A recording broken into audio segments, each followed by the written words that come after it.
هغه کسان چې په کور کې اودس وکړي بیا د لمانځه په لور روان سي. ما ورته خو دغه اعمال کله کله بعض کسان دې ته د تبلیغیان وایي، ډېر فضایل بیانوي، استغفر الله، حالانکه دا حدیث دی. هغه کس چې لمانځه ته ځي او اودس وکړي د جومات په خوا باندې روان سي او هلته لمونځ د امام سره په جماعت باندې وکړي، الله جل جلاله په دغه اوداسه او د لمانځه پر تګ باندې ده ته دومره اجر ورکوي لکه حاجي چې د حج دپاره احرام وتړي د حرم او د مکې په خوا روان سي. دا حدیث من خرج من بیته مطهرا، کم څوک چې د کور څخه د پاکۍ په حالت کې ووتې چیرې الى الصلاة والمانځه ته، الله پاک پر دې عمل باندې دومره اجر ورکوي لکه یو حاجي چې د حج دپاره احرام وتړي او کور په خوا دغه د مسجد د بیت الله شریف په خوا روان سي. پر دې باندې څومره اجر دی. ما غوته خو د لمانځه وخت راسي، موږ ته یوې معاشرې خلک یو په دې ښه سره ولاړ دي.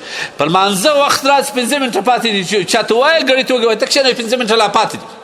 ایا د الله بنده چې هلته په مسجد کې بیا یو لړلی اودس کوې، بجله کې وچې، ژرۍ وچې، زنه وچه، خو دلته ښه په اطمینان باندې اودس وکړه، دغه ثواب لاسته راوړه، بیا ولاړ شه مسجد ته.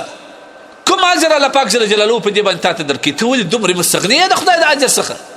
یوه حسنه، یوه نیکي د قیامت په ورځ چې دا ټول دنیا او ما فیها مصرف کې یوه نیکي 7 لاکه پیدا کې، 7 لاکه پیدا کې یوه نیکي. زموږ حالات وګوره کنه. لمانځه دپاره 15 منټه مخکې موږ جومات ته نسو هلته که امام 15 منټه وځنډېږي، 2 منټه وځنډېږي، دومرې وګوره. روایت دی د مؤمن مثال په مسجد کې دا رقم دی لکه په یو باغ کې چې مرغۍ لاکې، هغه به دې باغ کې ناراض دلته کښېنه خوشحاله. د منافق مثال په مسجد کې دا رقم دی لکه یو مرغه چې په قفس کې بند کې جګ غورځي، دور غورځي. موږ په کوم حالات کې او بیا که ته راولاړ سې دا 15 منټه به دې زده کړې که چې دغه په دې وخت ولاړ سې مسجد ته، که مې مولوي صاحب ولدي یو مسله به ځینې وپوښتم د دین د زده کړې لپاره.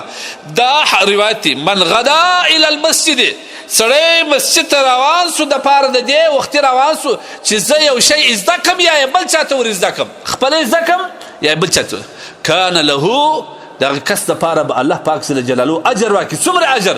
د یوه حج کامل حج اجر الله پاک جل جلاله ورکړي. ای د الله بندګانو د کامل حج اجر درکوي الله پاک. که 15 منټه در مخه مسجد ته په دې نیت ولاړې ښه دې اودس وکړي، مخ دې وچ کړي او د اوداسه وروسته مسنونه دعا دې ویل، د مسجد په خوا روان شوې، دغه دې نیت که مولوي صاحب مې ولیدې یو مسله به ځینې وپوښتنم یا د دین یو پوښتنه به ځینې وکړم یا مولوي صاحب خپله یو شی وایي زه به ځینې زده کړم، په دغه عمل باندې الله پاک جل جلاله تا ته د یوه کامل حج اجر درکوي. څومره مستغجل موږ لږ دین ته وخت ورکړي، د الله خاطر وکړي. دنیا ته خو مو ډېر وخت ورکړي. زما او ستا په 24 ګنټې کې ته حساب وکړه یوه ګنټه کامل ته د الله عبادت نه در کړی، یوه ګنټه کامل ته وګوره، ته په خپل حساب وکړه. ټول منځونه راواخه، نیمه ګنټه وخت نه مې بیا زموږ منځونه چابک کوه، نور عبادت موږ د الله خاطر وکړه. دا د علماو خبرې واورئ، دا د الله د رسول صلی الله علیه وسلم د امت سره پیرزوینې دي.